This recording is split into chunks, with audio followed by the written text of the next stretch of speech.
মধ্যপ্রাচ্যে শুরু হওয়া ইরানের সঙ্গে মার্কিন যুক্তরাষ্ট্র ইসরায়েলের যৌথ বাহিনীর যুদ্ধের কোথাও না কোথাও একটা সমাপ্তের কথা বা একটা ইচ্ছার কথা সেটা সামনে উঠে আসছে।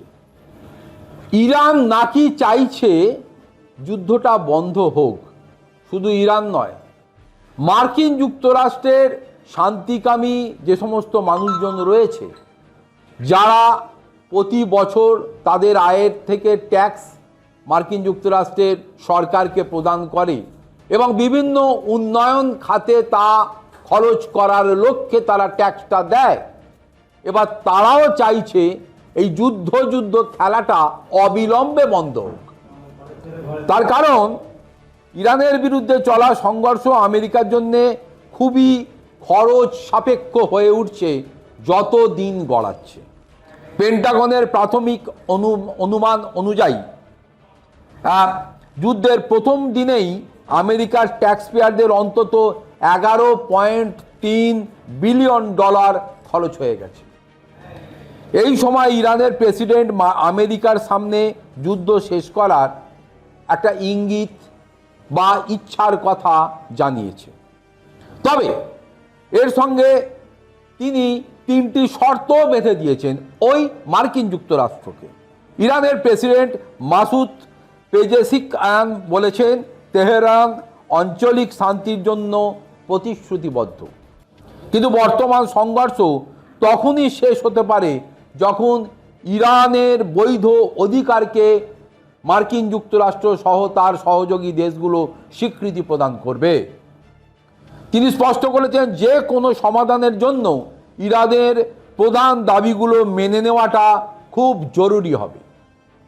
পশ্চিম এশিয়ার যুদ্ধ পরিস্থিতির মাঝে প্রায় বন্ধ হয়ে রয়েছে হরমুজ প্রণালী। সারা পৃথিবী জুড়ে এই বন্ধ হরমুজ প্রণালীর কারণে যে ইকোনমিক্যাল গ্রোথ বা ট্রানজাকশন সেটা বন্ধ হওয়ার মুখে, ফলে সারা পৃথিবী জুড়ে অর্থনীতি যে ধ্বংসের পথে বা ধসে পড়ার পথে চলেছে, এটা বারবার উঠে আসছে। বাদ যাচ্ছে না আমাদের দেশ ভারতবর্ষ। তার কারণ হরমুজ প্রণালী যত ব্লক হয়ে যাবে, সেই হরমুজ প্রণালী দিয়ে ইম্পোর্ট করা অপরিশোধিত তেল থেকে শুরু করে যে সমস্ত দ্রব্য ওই পাশ্চাত্যের দেশগুলো থেকে আসে, সেগুলোর আসা বন্ধ হয়ে যাবে এবং তার একটা বড় প্রভাব যে মার্কেটে পড়বে সেটা বোঝাই যাচ্ছে। ফলে এই রকম পরিস্থিতি থেকে বাঁচার লক্ষ্যে বা স্বাভাবিক হওয়ার লক্ষ্যে হরমুজ প্রণালী ব্লক করা যাবে না এবং হরমুজ প্রণালী তখনই স্বাভাবিক হবে যখন ইরানের সঙ্গে মার্কিন যুক্তরাষ্ট্র ইসরায়েলের যুদ্ধটা বন্ধ হবে।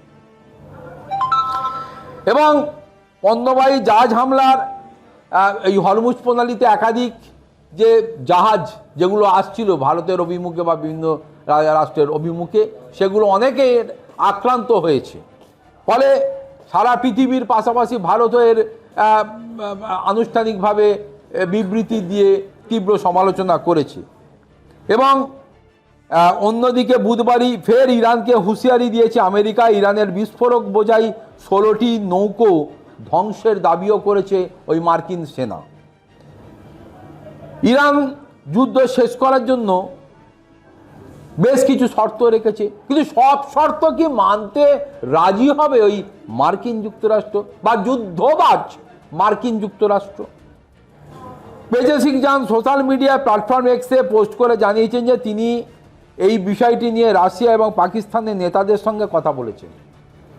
তিনি আবারও বলেছেন যে ইরান মনে করে বর্তমান সংঘাতে শুরু হয়েছে জায়নিস্ট শাসন এবং আমেরিকার কার্যকলাপ থেকে।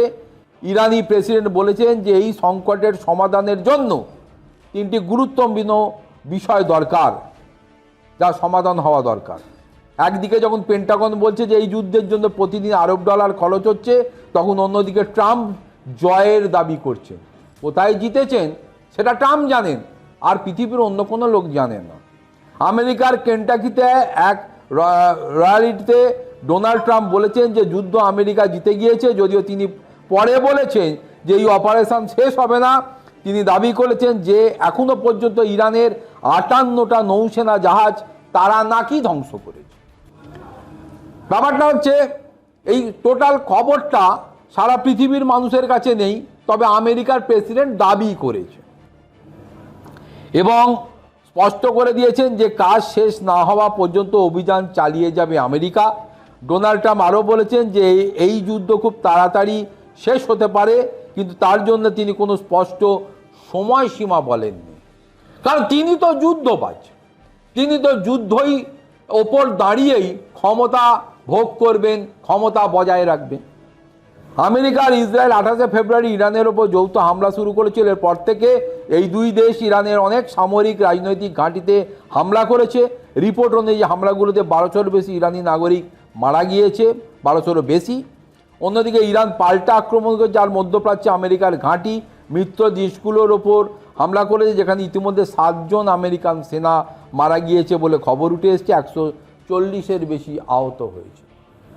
ফলে আঘাত পাল্টা আঘাত যতদিন গড়াবে তার ঝাঁজ বাড়বে, যত ঝাঁজ বাড়বে তত ওই গিনিপিগের মতো নিরীহ মানুষজন যারা নাকি এই যুদ্ধের, যাদের অংশগ্রহণ তো দূরের কথা, যুদ্ধটা কেন হচ্ছে তার উত্তর যাদের কাছে নেই, তারা প্রাণ হারাবে।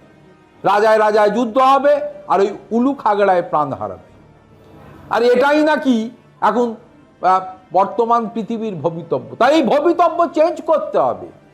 সারা পৃথিবীর ওই রাশিয়া থেকে শুরু করে চীন, জাপান, ভারত থেকে শুরু করে ইউরোপিয়ান ইউনিয়নের ভুক্ত শক্তিশালী দেশগুলোকে এবার যদি উদ্যোগী না হয়, এবার যদি মার্কিন যুক্তরাষ্ট্রের ওই দুঃস্বপ্নের যুদ্ধবাজ দাঙ্গাবাজ ওই ভাবমূর্তি পরিবর্তন যদি না করে, তাহলে আবার পৃথিবীতে এই ধরনের বড়সড় যুদ্ধের দামামা বাজবে।